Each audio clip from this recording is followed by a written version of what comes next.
स्थिति ये है कि आज के दिन 15 केसेस हुए हैं अभी तक हरियाणा में और 3 ठीक हो गए हैं, 12 अभी एक्टिव हैं और 4 ज़िलों में पाए गए हैं अभी तक पेशेंट्स। वो हैं गुड़गांव में पाए गए हैं, यमुनानगर में पाए गए हैं, करनाल में और फरीदाबाद में। वेरिएंट कैसा है और इसके लिए अभी तक वेरिएंट माइल्ड बता रहे हैं डॉक्टर्स, तो अभी कोई एडवाइजरी हमने नहीं मिनिस्ट्री ऑफ हेल्थ से भी कोई एडवाइजरी नहीं निकली है अभी तक।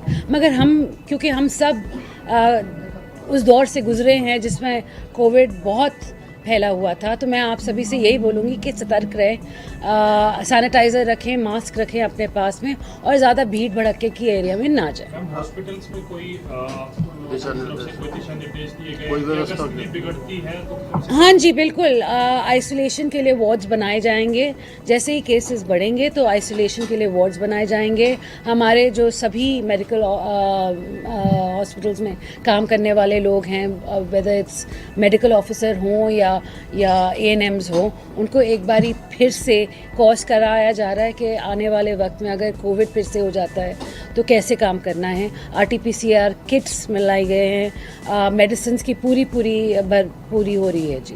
मैम ऑक्सीजन और बाकी उपकरण वगैरह, वेंटिलेटर, सब कुछ ऑक्सीजन, सब कुछ की तैयारी है जी। ज़्यादातर दिल्ली से जुड़े हुए शहरों में ज़्यादा फैल रहा है क्योंकि बड़े बड़े शहरों में ही, क्योंकि ज़्यादा भीड़ भड़का वहीं होता है और शहरों में ही होता है। गांव में तो लोग दूर दूर अपने खेत, अपने घर तक ही सीमित रहते हैं, तो शहरों में ही बढ़ता है ज़्यादा, तो हमें वहीं सतर्क ज़्यादा रहना पड़ेगा। अस्पतालों में भी अलग वार्ड बनाए गए हैं, कोई अभी तैयारी है उसकी? जी तैयारी है अलग वार्ड बनाने की कि 10, 12, 15 जैसे ही केसेस बढ़ते हैं उसको देखते हुए, क्योंकि अगर हम अभी बिस्तर अलग रखने लगे जब केसेस नहीं हैं तो बाकी पेशेंट्स के लिए अभी सही नहीं होगा। मगर अगर केसेस बढ़ते हैं तो हम आइसोलेटेड वार्ड ज़रूर बनाएंगे। मैम, ये जो पेशेंट मिल रहे हैं कि कोई ट्रैवल हिस्ट्री भी जांची जा रही है, कोई विदेश से आया है, कहाँ से क्या है, कोई ट्रैवल हिस्ट्री? अभी तक तो मुझे इसके बारे में कुछ ज़्यादा नहीं, आई थिंक ज़्यादा क्योंकि दिल्ली के आसपास जो शहर है या चंडीगढ़ के आसपास जो शहर है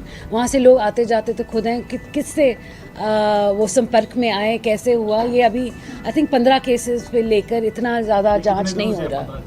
हाँ जी, कितने दिनों से 15 केसेस जो अभी तक हैं पिछले 1 महीने के। हाँ जी, डिपार्टमेंट की तरफ से कोई बुलेटिन जारी करने के दिशा निर्देश दिए गए? अभी कोई बुलेटिन जारी नहीं है जी। हम बस वेट एंड वॉच सिचुएशन में है कि अगर हमारा कोविड के केसेस बढ़ते हैं तो उसके बाद 12 मरीज हैं, कितने अस्पताल में भर्ती हैं, कितने घरों में क्या? जी एक ही आज के दिन गुड़गांव के अस्पताल में भर्ती है, बाकी सारे होम आइसोलेशन। हेल्थ इंफ्रास्ट्रक्चर को लेकर लंबे समय से जब से आपने संभाला, किस तरीके से काम हो रहा है? डॉक्टर्स की भर्ती की बात करें, मोटे तौर पर मतलब जो प्रक्रिया है डॉक्टर भर्ती की कोई चल रही है या अभी? नहीं, आप सभी जानते हैं कि हमने कहा था कि 777 डॉक्टर्स हमें लेने हैं, उनकी वैकेंसी बहुत ज़्यादा है हरियाणा में।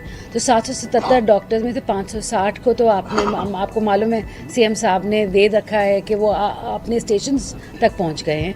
इसके बाद 130, 136 और डॉक्टर्स आने वाले हैं अगले 1 महीने में, उनकी भी भर्ती शुरू होगी। उनको बस स्टेशंस मिलने बाकी हैं, रह गए हैं कुछ 60-70, वो भी वेटिंग लिस्ट में जितने हैं उनको भी भर दिया जाएगा।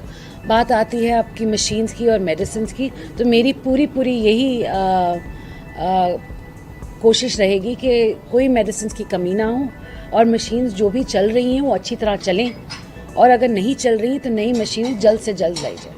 मैम एक जानकारी मिल रही थी कि रोहतक में PGI में मशीन, जीनोम जैसी मशीन थी, एक ही मशीन थी, वो ख़राब थी, तो उसको कैसे सुधारा गया? जी जीनोम की जो मशीन है, हमने पार्ट्स पूरे भारत में ढूंढ लिए, वो पार्ट्स मिल नहीं रहे हैं हमें। तो अब तो यही है कि हमें एक नई मशीन ही खरीदनी पड़ेगी, तो आने वाले वक्त में वो उस पर भी प्रक्रिया शुरू कर दी गई है। अगर आप ये वीडियो YouTube पर देख रहे हैं तो हमारे चैनल को सब्सक्राइब करें और बेल आइकन को दबाना ना भूलें। अगर आप Facebook पर ये वीडियो देख रहे हैं तो हमारे पेज को लाइक करें।